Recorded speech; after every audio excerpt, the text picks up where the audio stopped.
Welcome, sir, and thank you very much for that introduction. And of course, we are familiar to each other because we have been talking for a long time in this forum. I'll be just sharing my uh, presentation so that we can get going with the discussions.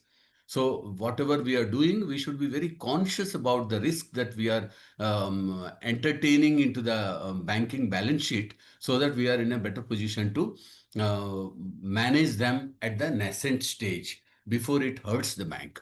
We will be talking about in the first half ALM management because the tools are very important so that we are in a better position to manage the ALM in a very structured format. So we will go with this plan in mind so that we will have a comprehensive understanding of how the things are.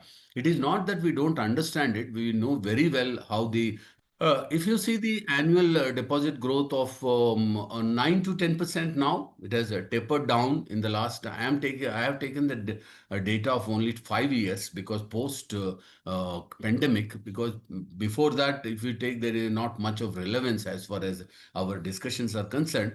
So it has increased from 146 crores deposit base. That interest rate, how it is moving, we should have a visible impact so that the last man in the branch will be able to understand, oh, my CASA is falling. My short deposits are how they are behaving. So behavioral part of the deposits and loans and their rating, they will be able to understand the composition and a bit of sensitization at the grassroots level will make them realize that how important it is to augment the CASA for the banking system.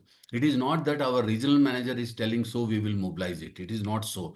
We must have an induced motivation within us that I get a CASA or I get a current account deposit. I get a deposit of term deposit of different durations, interest rates, and what is the impact of that on the profitability of the bank. These things must be understood by the grassroots level. Then I think we will be able to better manage the trillion to 182.5 trillion.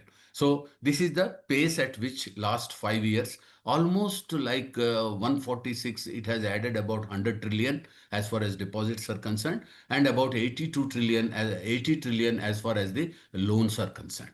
So, and one surprising thing I just want to bring to your attention that the number of deposit accounts or borrowers, because one depositor may have 4 or 5 accounts, one borrower may have 2 or 3 loan accounts. I am not saying about that, but the number of accounts that we are managing is 300. It is a huge system as far as our management of customer needs are concerned. Maybe that we are managing the accounts of about 100 crore